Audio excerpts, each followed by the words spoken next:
Brought to you by Podcast City Network.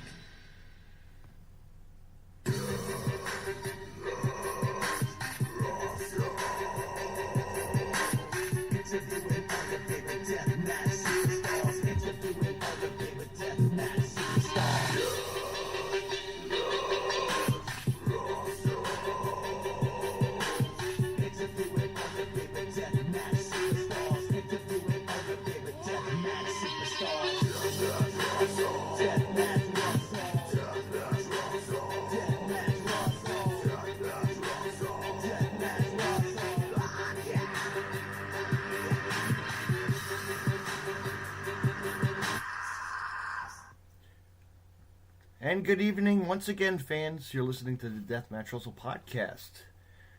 And right now we're going to be talking to Jimmy Rave, Indy pro wrestler Jimmy Rave, the one and only. Jimmy approved.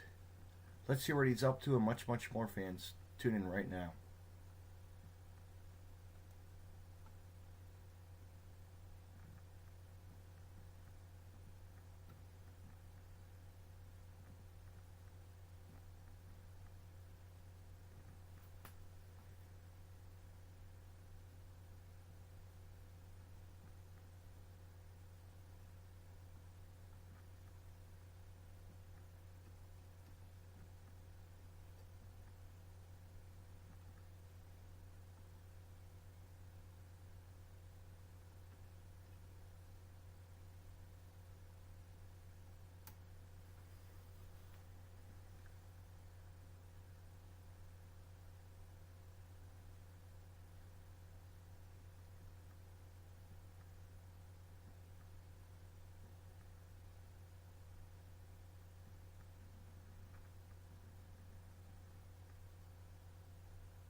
Good evening, Jimmy Raven. How are you, man? I'm doing well. How are you? I'm doing pretty good for Thursday night. Just got off the podcast with Ronnie, Big Nicole, Bang Nicole. It's pretty cool to have. There you go. You know, it's pretty good to have her on. But anyway, Jimmy, wow, it's been like peons, years and years since I've, heard about you in quite a while. You know. Yeah, right. Been stuck mostly down south, but yeah. Now I'm trying to make my way back up north. I know, and I just saw you're going to be coming to East Coast for you're going to make your presence at H2O. That's pretty awesome. Yes, sir. That's very awesome. You know, I'm going to try my best to get there. I'm going to see what I could do. You know. Right. I went to their debut show at their new arena. Mm-hmm. Just to check it out, and it was an amazing show. So I'm really excited about that possibility. Yes, yeah. I would, yeah. They'll like you. They'll love you. You know what I mean? You're that person. You know what I mean? They'll catch on to you. And, that's this guy. I remember him. You know? Right. I appreciate that. You know, but yeah, Jimmy approved, right? Yes, sir. Jimmy approved. Yes, sir. Well, what's that all? Yeah. I also just made my debut at Wrestler's Lab. Oh, cool. In New Jersey. I made my presence known, and their September 30th show would be myself versus Mr. Grimm, so their heavyweight titles. So. Yeah, that's awesome. Will you be back? I think they're gonna make a splash. Yeah, you gotta make a splash and make a comeback. It's like you've been wrestling for such a long time, you know, and it's like wow, yeah, sure. You know, it's like you've been around the world, and you have, you know, mm-hmm. in places that you first started out. Like look where you were, you know, little promotion, Ring of Honor, before it was Ring of Honor, like, really took off, you know? Yeah, I started, my first show for Ring of Honor was in 2002. Mm-hmm. It was actually on my birthday in 2002, December 8th, 2002, and it was, I drove the 15 hours from Atlanta to Philadelphia just to introduce myself, and I ended up getting a match against AJ Styles. It was only about 4 minutes for their TV show, but a couple months later they called me and I started full time. So I wrestled, from 2003 until about mid 2007, full time for them. I know you had a long, run with them, and it was pretty good. And I remember I remember being at a lot of your shows, like at the Ring of Honor, and you were actually, I remember going to the Death Before Dishonor when you actually stole AJ's move. I remember that. Oh yeah. And that was like, wow, that was a turning point for you. And then that was the night, I think that was actually the night that actually Punk actually signed for WWE. Also, right. So right. Was that in Long Island? No, that was in was that not Long Island? That was in not Edison. Was that at the Armory? No, where was that? Shit, I can't remember. I'll have to look. Edison, I think it was in Edison. Oh, okay, Edison, yeah. Because they really didn't do that many shows there. I remember, they really didn't do a lot of shows there, but they had a couple shows, and that was one of the big ones. And that was actually the top-notch card that night. It really was awesome that night. But definitely back then, like Ring of Honor had the ability to have amazing shows all the time because they had such a great roster. Mm-hmm. Yeah, because I was sitting there watching you and mimic. What was the deal with the toilet paper? Like, what was that whole gimmick? Like, just everybody just tossing toilet paper, Yeah. So what happened was one night, one fan did it, and I kind of reacted to it, and because of my reaction to it, people thought it got under my skin. Mm-hmm. And so, because I was a villain, like they just hated. Just to toss paper to do it. And you know what? And I actually recently, a while back, I did that to MJF. Okay. Yes, at the CZW one show, and at the old arena in Voorhees, Then they stopped the ban on toilet paper, because of him and whatever. I was like, oh man, took out the fun out of my, this is like something I knew about way before them, It was awesome. Right. But I actually nailed him right in the face. It was great. I nailed it. But I never. I never. There was one time that I was I never nailed you. That's for sure. So. Oh, well, Because there was one time I was wrestling in England, and they actually sold toilet paper at the front door. No kidding. Yeah, they actually sold over 200 rolls of toilet paper for $1 a piece, and so it took me forever to get into the ring that night. Oh my God! Can you imagine that? I thought streamers were streamers were awesomer nowadays. Right. They took over the toilet paper scene. They get showered and they get those confetti guns and all that, cool stuff now. But anyway, fast forward Asbury Park, New Jersey for the juniors tournament. I saw you, and that was that was an awesome tournament. That was right.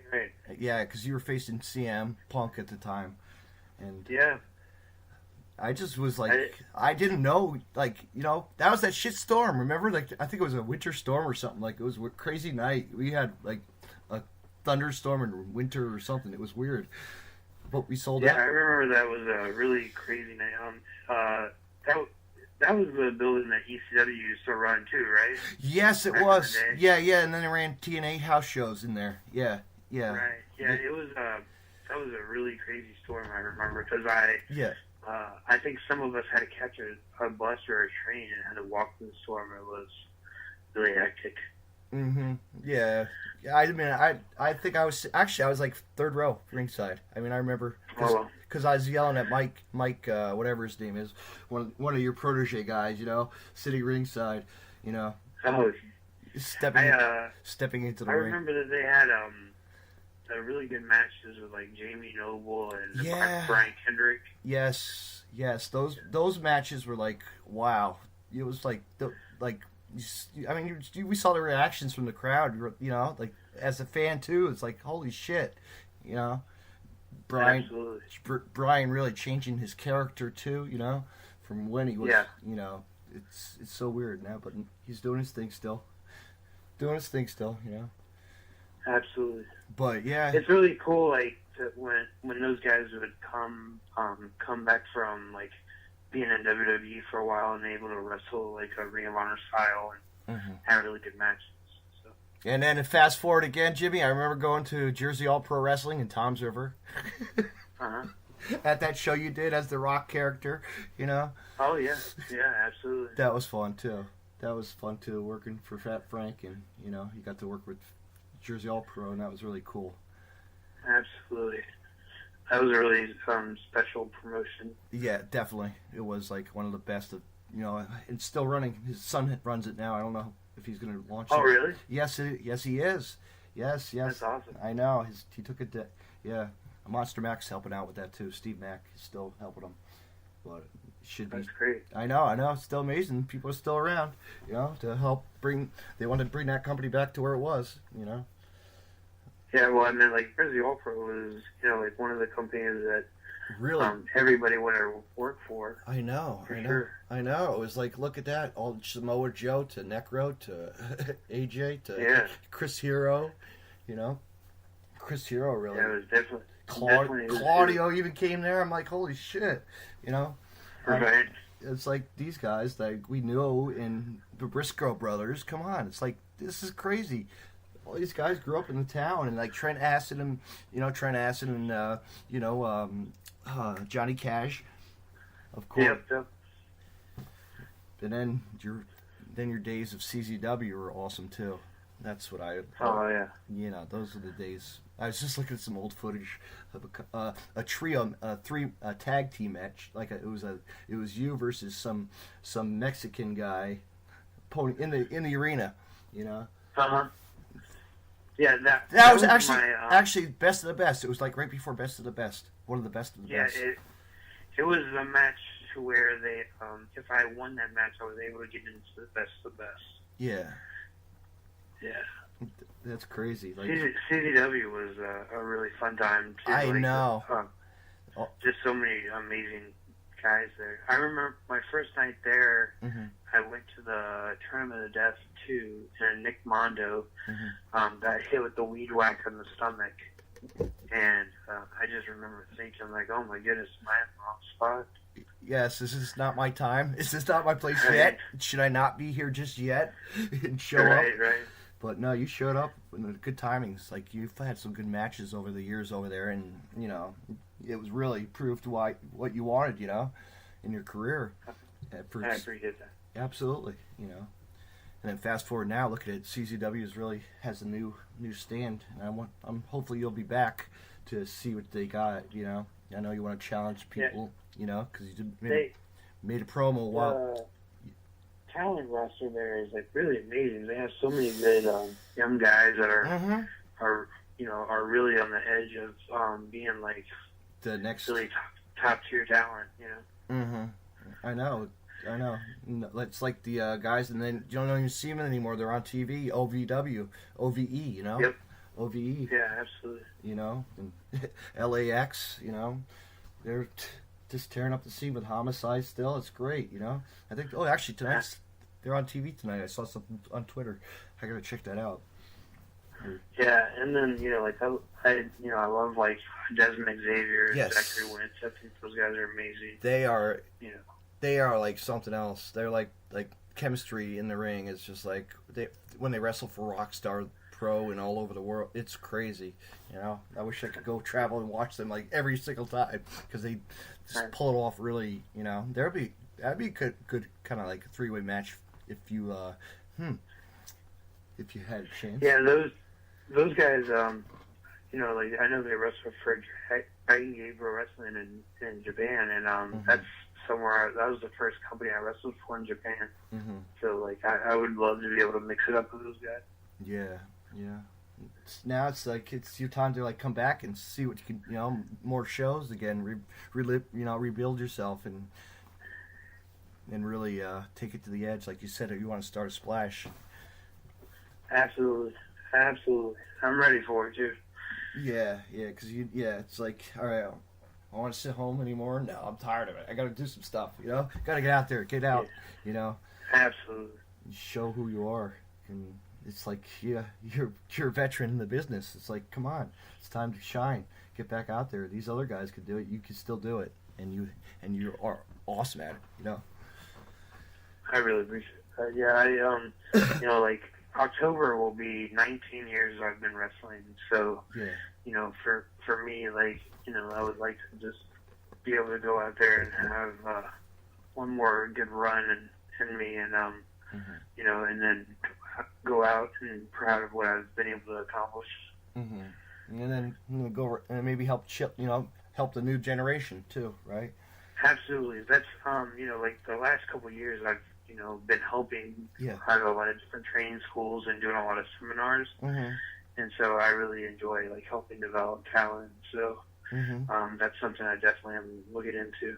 Yeah, maybe a Jimmy Rave school. You don't know. You never know. There's some stuff in the works. That's awesome. That would be cool to get the new kids in there, and they'll be like, "Holy shit, this is what wrestling really is."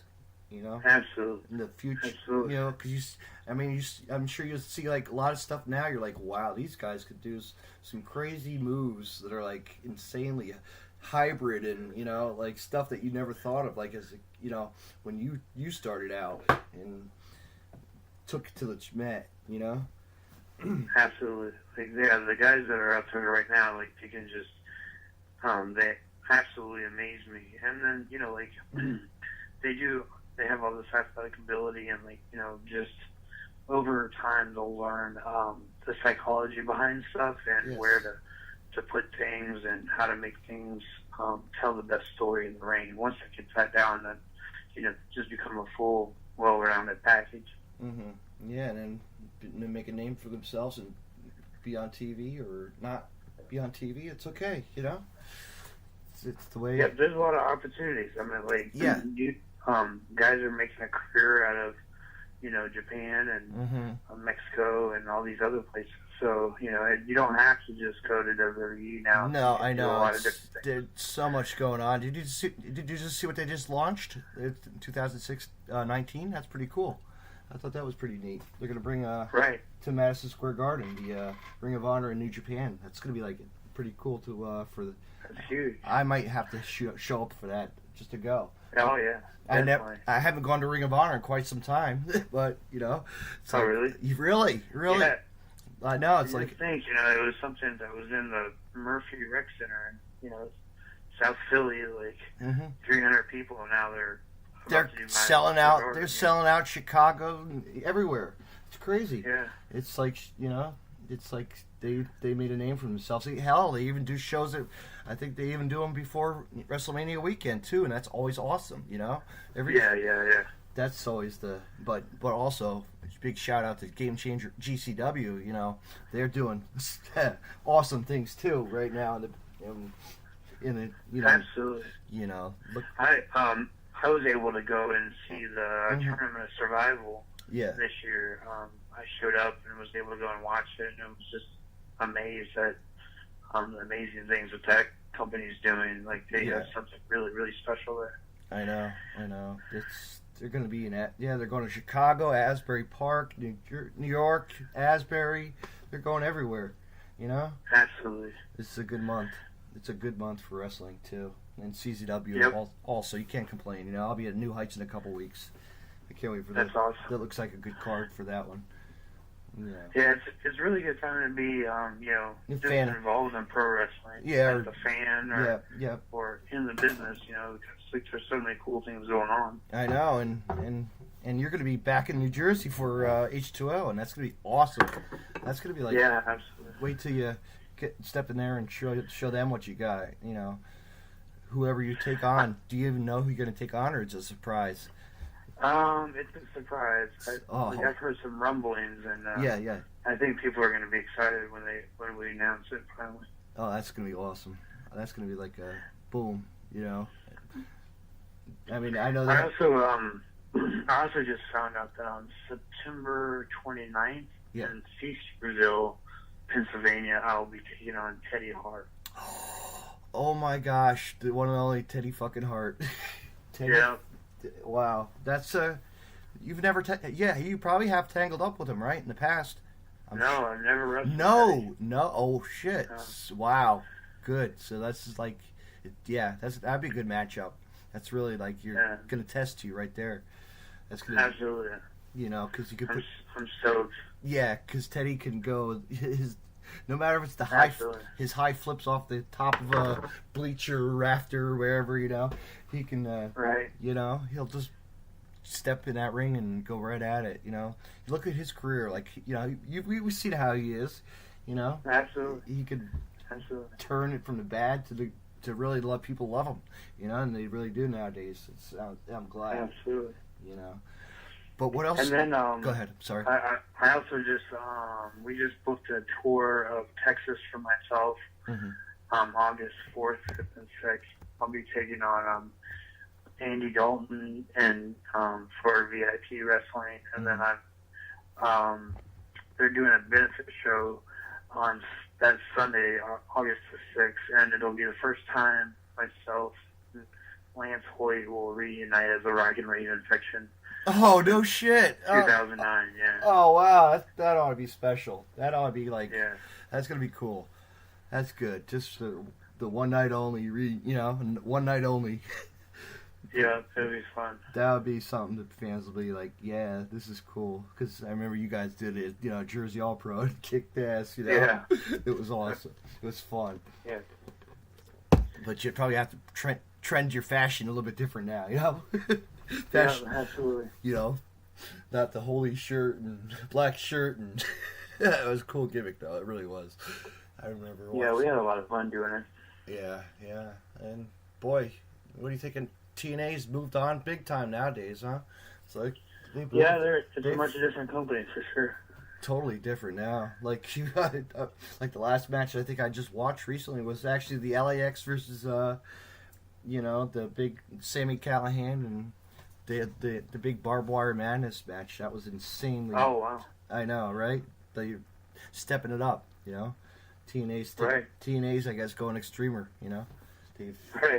They've never been like that. You remember, like just basic wrestling when you were there too. You know, it's like wow. Yeah, totally. Totally. Look at it now. It's just like they still have Jay Lethal.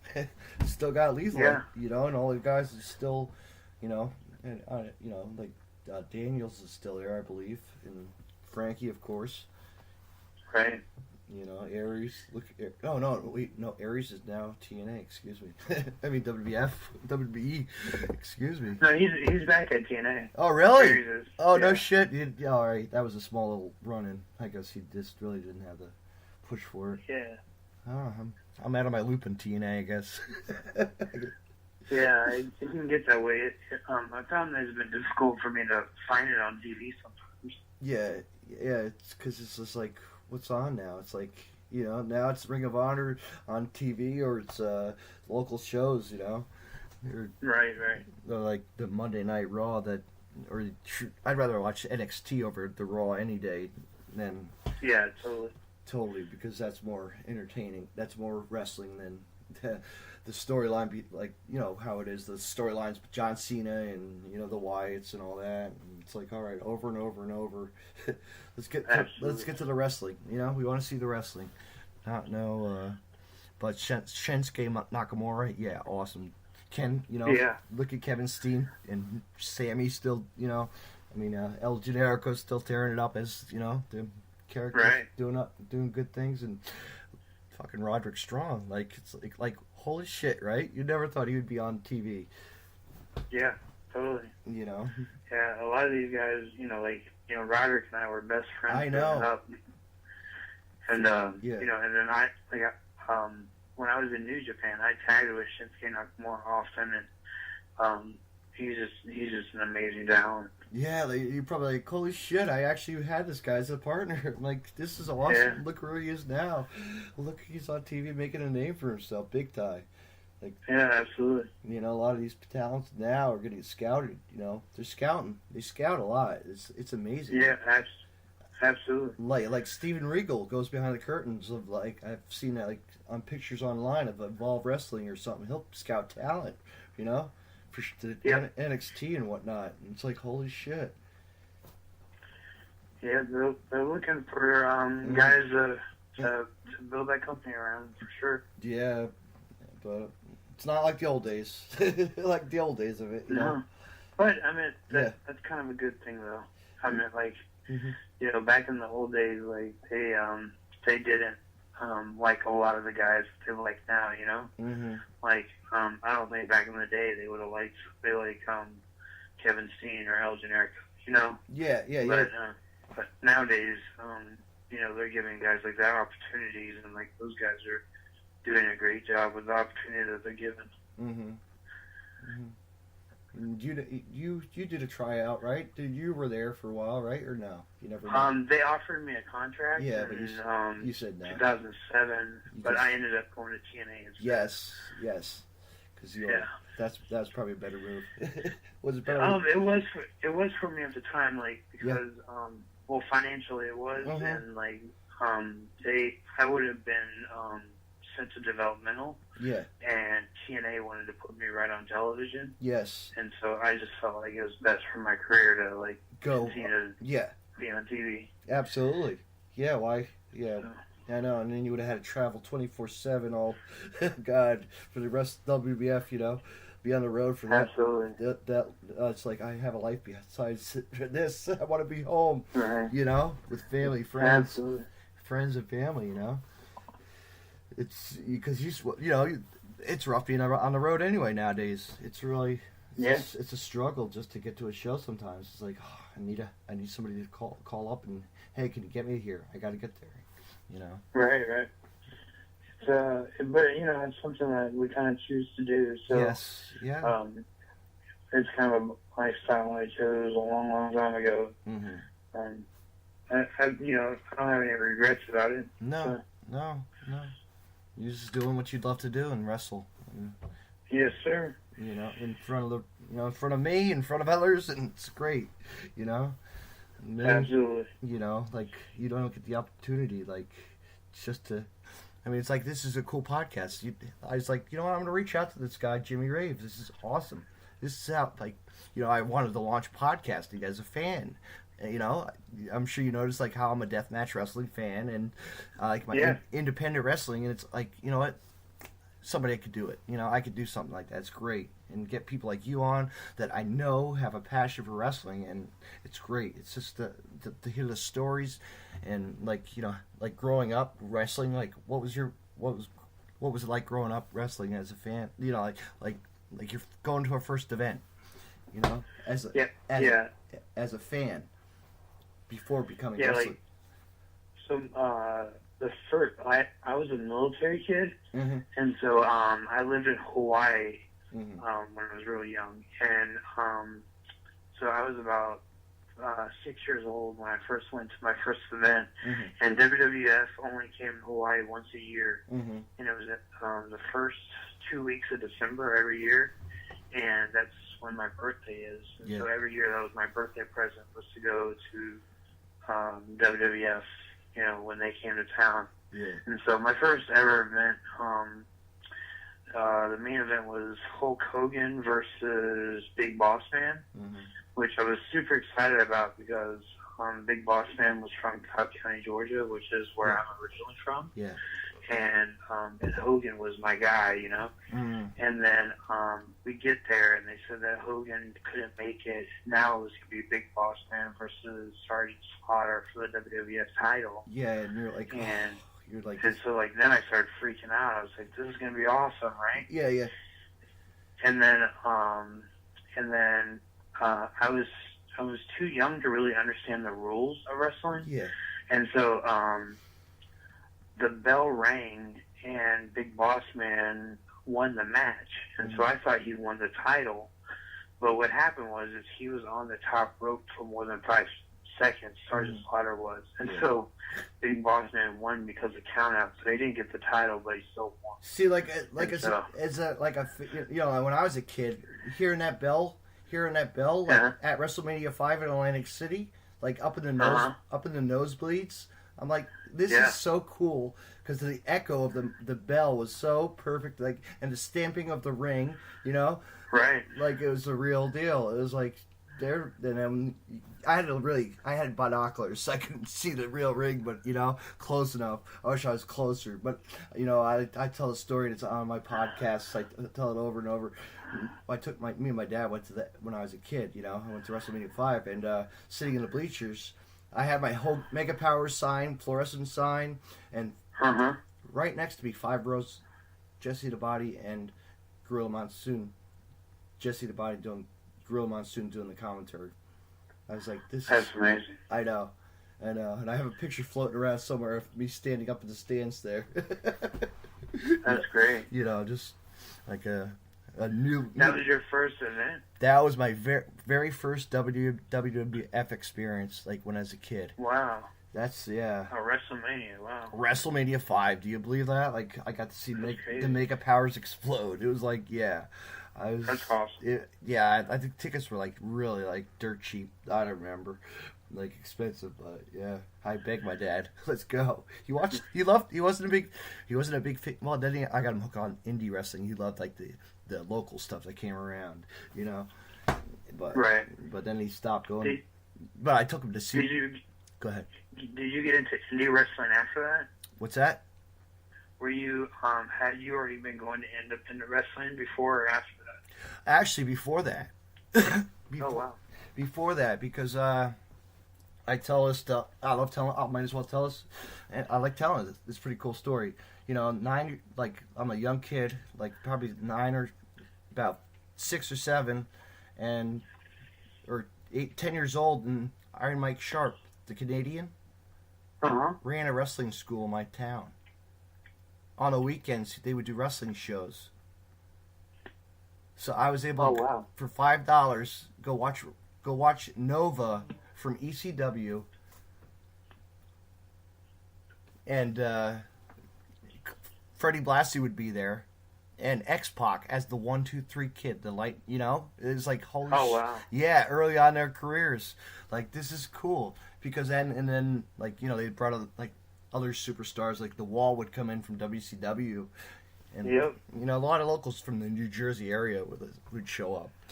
But, that was, like, my first, like, taste of... But then Mick Foley came to... And then there was, like, a local school card, and I saw Mick Cactus Jack at the time versus Eddie Gilbert in a street fight. Oh, wow.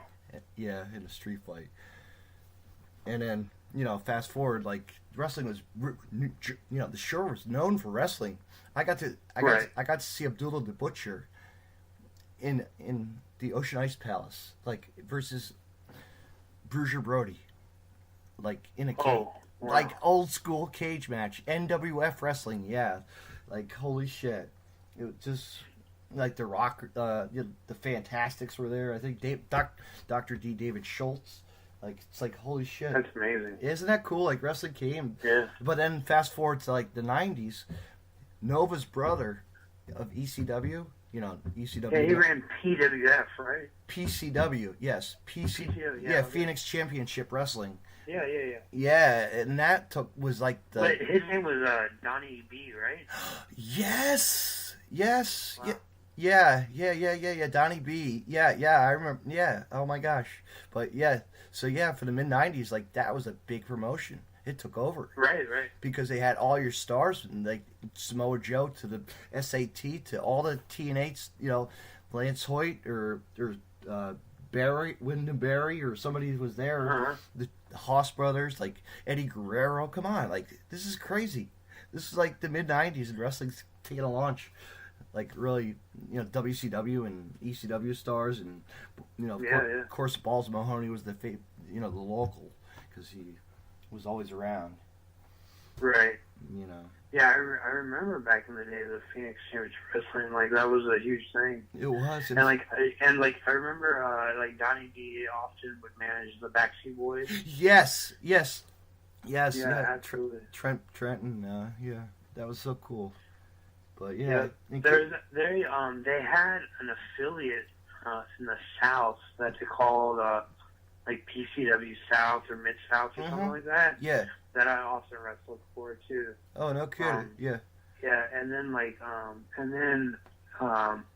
Trent and Johnny and Donnie B would come to Wildside, NWA Wildside, and that's where I had started at. And so they would drive down, you know, and wrestle for us there. And so like that's kind of how I got. And then I knew coming that. Up here. Then I knew that they, you know, that the Backseat Boy, you know, they in Philadelphia they ran PWU, Pro Wrestling Unplugged. Pro Wrestling. Yep. You know, with Devin Moore it was crazy 8 matches. It was insane. It was like pretty cool concepts, you know. It was like they had some cool matches in that building, and I got to actually saw. Oh, what the hell was it? Actually, yeah, it was. I saw Samoa Joe versus Corporal Robinson, and it was. Oh wow! And it was a jelly head. Yes, he had the jelly head. You know when the Corporal Robinson got knocked the fuck out with the jelly coming right out of the head. You know, with the blood. That's crazy. And I'll never forget the time I went to another show. And it was actually, you know, this is how I got like hooked into CZW. My friend was with me, and I didn't realize CZW was in town also doing the Ring of Honor 100th anniversary at the Armory. So yeah. So I got to go to both shows, and I ended up on the CZW bleach. You know, I was trying to get a CZROH spot, but I ended up on the bleachers of the CZW, and I'm standing behind. I remember how crazy that show was. That was an insane night. But yeah, but as a fan, like I didn't know what CZ, you know, until I studied up on it, you know, and then that's how I got hooked. Like I was like, these guys know what they're doing, but really, you know, like both worlds, ROH was like crazy at the time, you know. But CZW came around. I never gone to the arena for any shows. I wish I did, you know. Yeah, that was a crazy night. Like, but I got to stand behind. But I got to stand by Chris Hero, you know, and Claudio, like in Super Dragon. Oh, that's awesome. Super Dragon. That's awesome. That was the night they did Cage of Death at Ring of Honor, right? Cage of Death? No, I don't think it was. Oh, okay. Like, yeah. I remember, like, so they yeah. They did like the CZW Cage of Death at Ring of Honor one time. Yes, I remember that. To blow off the feud. Yeah, I remember that. I remember that feud. That was crazy. Yeah, but it was the CZ. I can't remember, but this was like I guess the John Zande came out, and you know. After, I guess this was the feud after that one that really launched them. You know, to where Rick, crazy. It was because the CZW hate and ROH hate. It was like, wow, these crowds this is hot. Like, you know, CZW, ROH, CZW, ROH, you know, just everybody, Samoa Joe on one side of the barrier coming over, jumping over, you know. Yeah. Just to see all the reactions from Necro Butcher to, you know, it was like, you know, BJ Whitmer. Remember him? Yeah. Like he was a part of that, and it was like, holy shit, this is amazing. Like what, you know. I know you've had some matches with him in the past. That was always awesome too. Yeah, I wrestled him a bunch. We wrestled each other, and I wrestled him in the United States, Canada, England, and Japan. Yeah. I wonder how he's doing these days. Probably pretty good. He's working backstage for Ring of Honor now. Oh, sweet. That's good for him. Yeah.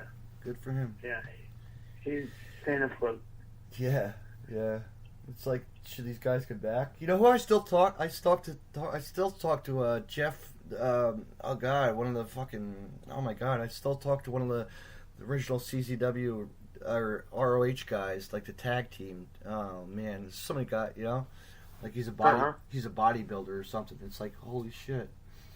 It's like he's doing all right for himself. That's awesome. Yeah. What else you got, Jimmy? I mean, like as a kid, you know, like I said, you know, I met Balls Mahoney. He came into my dollar store when I worked at a dollar store. I didn't know. Oh, really? Yeah, that was cool. So Go ahead. When I moved from Washington State to Atlanta, like when I was in middle school, and my first day at baseball practice, I was at the local park, and a huge wrestling fan at the time. Yeah. I was about 13 years old, and I look up and I see Dusty Rhodes, and I start freaking out. Like I'm trying to tell my mom who he is and everything, and come to find out, Cody was playing. He was 2 years younger than me, and so he was playing at the same fields as I was. Oh shit! And so, oh wow! And so, Cody's sister Teal, she's the same age as I am. So like we all ran like in the same circle. So growing up, I was always, I lived in Atlanta, and WCW was around. So I would run into WCW guys all the time growing up, and so it made me want to start wrestling even more. But I saw these guys all the time. And then once WCW closed down, Dusty Rhodes started his own promotion, Turnbuckle Championship Wrestling. Yeah. And so like I started working there too. So it was a cool little experience to work with. Yeah, Yeah. That's a sweet little. I remember the time I went to a wrestle reunion convention in Pennsylvania, and actually Jim Cornette and Dusty Rhodes were there, right? And I was just asking general questions, just random stuff. I was like talking about the Starcade, and then I was like, "Hey, Jim, what was it like falling off that?" He was scared shitless, he was talking like, "Yeah, I broke my ankle," and Dusty was laughing his ass off. It was great. It was awesome. It really was. But then that was my first also experience. Like I jumped on the mic to talk to Bill Apter of Pro Wrestling 1. And it was WrestleMania like WrestleMania weekend almost, and I was like, so I sat there and I got on the mic and it was Mick Foley.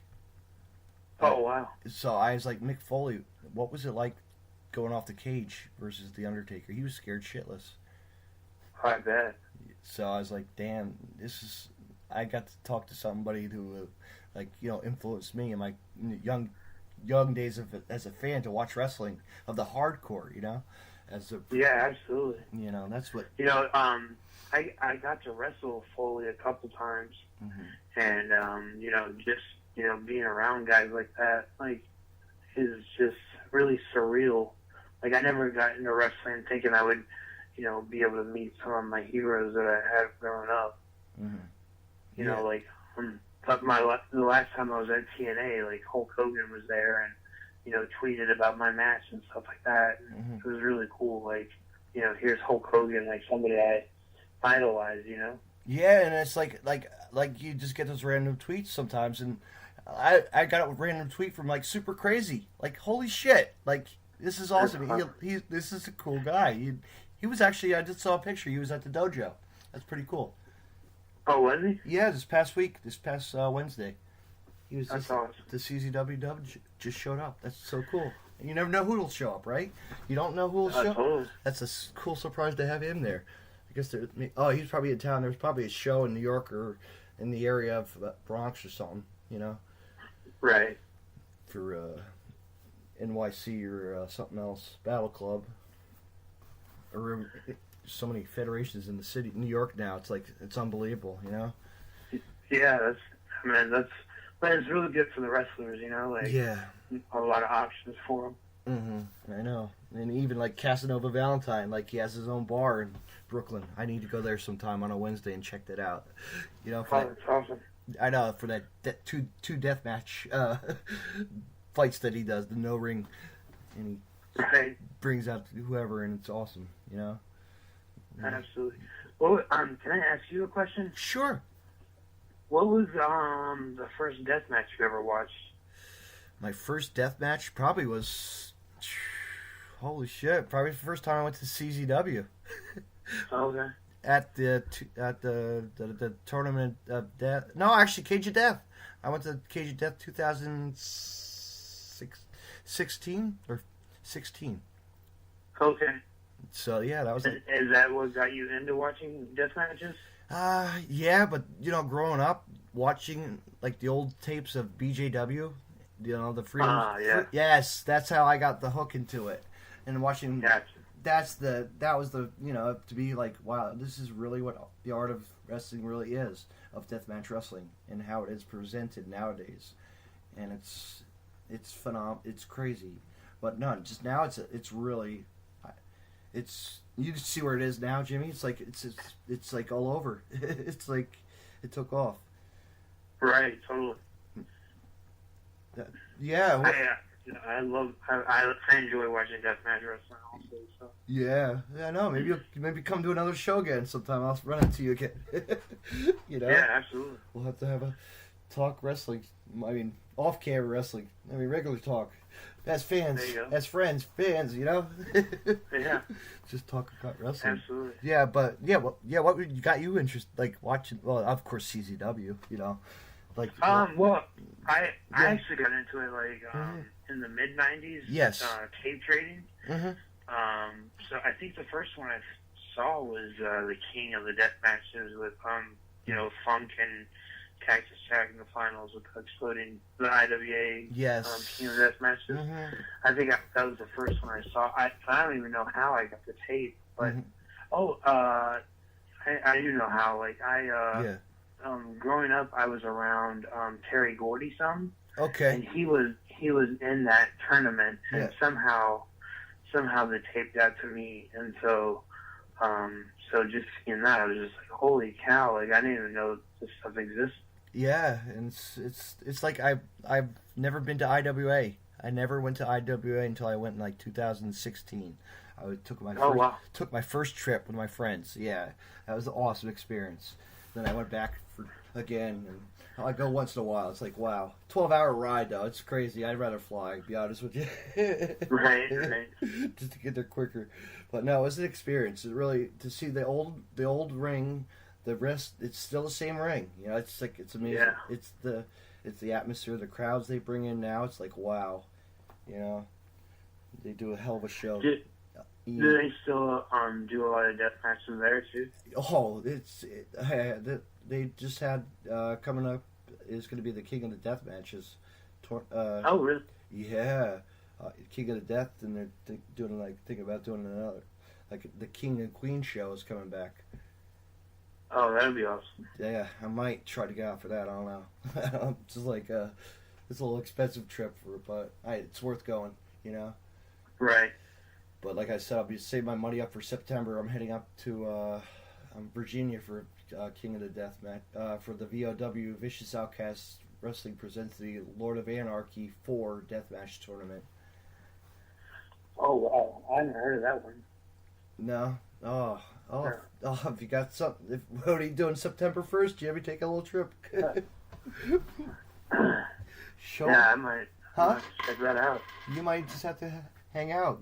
I'll be going camping. It's going to be badass. I can't wait. What's the name of that company? Vicious Outcast Wrestling. Okay. Yeah, I'll send you details on the card. Awesome. Yeah. And you were I saw online that Madman Pondo's coming out with a book. Yes, he is. He is like getting. He just published a book. We're so glad for him. That's so cool, isn't it? That's awesome. Like Amazon has it. So for everybody listening, go on Amazon, buy the. It's in Life of Madman Pondo or something. Or I forget the name of it. It's it's good though. It's a way to support him. He's out there. I wish I. And is that an autobiography? Yes, it is. That's great. Yeah, I know. I'd love to. It has good stories in there. Really like the humor stories of his career, and that's what we like. The stories behind how they actually were. Like right. he talks about Vanilla Ice and how and I guess the what is it, GCW Juggalo wrestling, Yeah. That's I mean that's something I've never been to. That's a death match, but that's all potheads though. I'm like, nah. Yeah. I don't want to be around all that contraband. But Right. for that kind of crowd, they love it. They love that when they have their death match shows. And concerts too, of course. Yeah. That's I know he was very involved with the clowns for sure. Yeah, I know. I mean, I love the ICP. Don't get me wrong. They're still awesome rap music. We still like their, a couple songs. I still like their tracks. I think I still have a couple CDs somewhere in my closet, or cassette tapes, right? Right. Totally. Back in the day, but no. Let me see. Like, if you were to, what deathmatch wrestler did you like stood out to you the most? I know you said like Madman. Well, of course we're gonna say Madman Pondo also, but let's like stood out to you, like Japanese. I just I love the Headhunters. I just thought they had a really cool look. Growing up, one of the first guys I worked for in wrestling was at Bill the Butcher. No kidding. Yeah, he used to run shows in Atlanta, and so he used to book me on these shows, and so I was always around, right? Him, and then the guy that trained me, was good friends with New Jack, and so New Jack was also somebody that I've been around my whole life, and so. The Headhunters were guys that I loved to watch. I loved to watch Pogo, Mr. Pogo, of course. Everybody loved Pogo. Oh yeah, Pogo. Yeah, Mr. And see, there's a guy that was from Georgia named Iceberg. He came up and did a few death matches, but he when we first started wrestling, he was the big deathmatch guy in Georgia, and he went to Japan and wrestled Pogo, and so that was a big deal. Yeah. The other one that I just loved was Onita. Of course, Onita. I was going to say Onita. We have to say Onita because Matt Tremont had faced him, and it's so awesome that I'm glad he had the opportunity to face Onita. Yeah. Totally. But Onita's I was excited to meet him when I went to that Onita show. I was like, this is cool. I get to meet a legend in the deathmatch world that and get something signed. Get something signed by him. I got this 2 figures, the signed figures. I got the figure. Oh, did you? Yeah, off of eBay.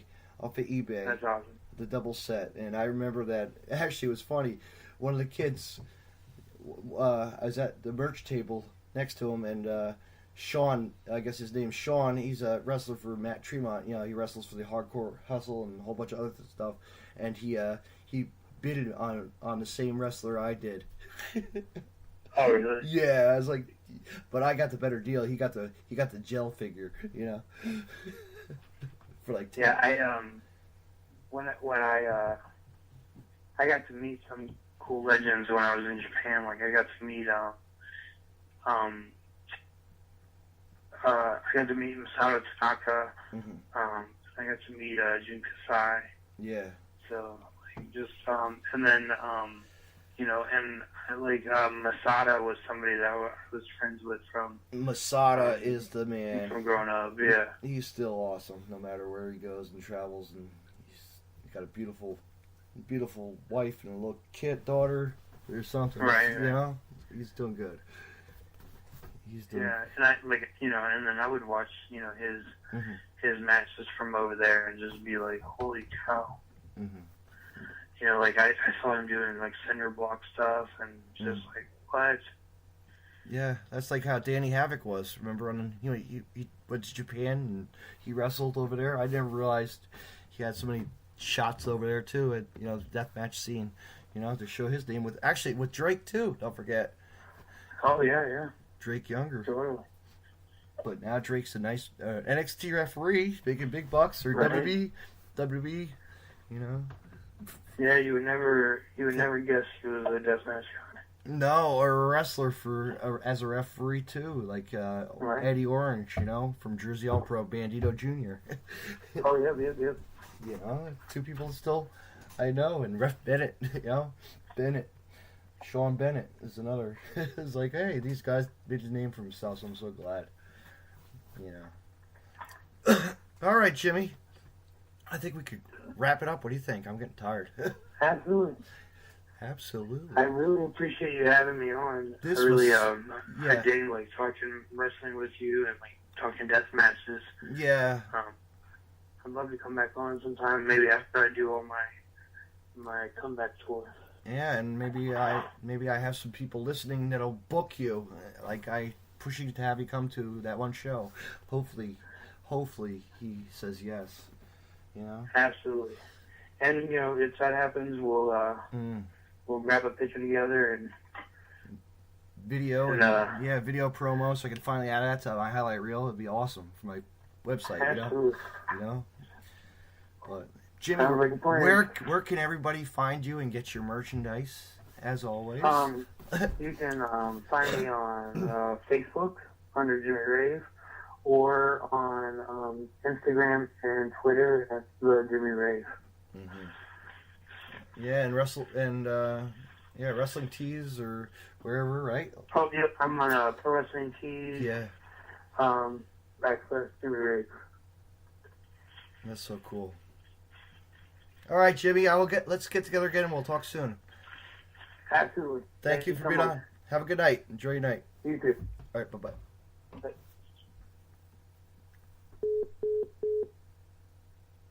Wow, fans, that was awesome. I really enjoyed tonight's podcast with my interview with Jimmy Rave. I mean, he's a veteran of the business. Like he said, he's 19 years is coming soon. And, wow, like talking about the past and how he grew up and like I grew up. It's amazing. Like you never know what wrestling is but he says it. Support indie wrestling. Indie wrestling is where it's at. And look where these guys are today if it wasn't for wrestling.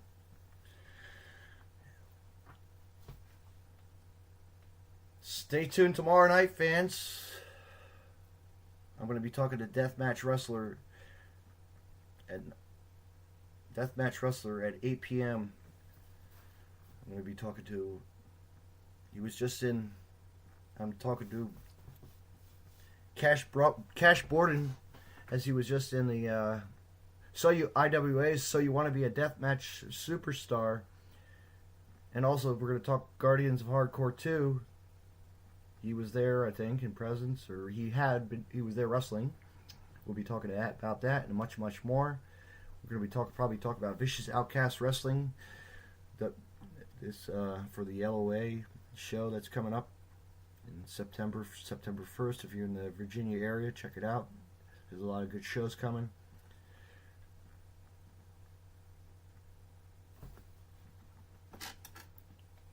Thank you for listening, and have a good night.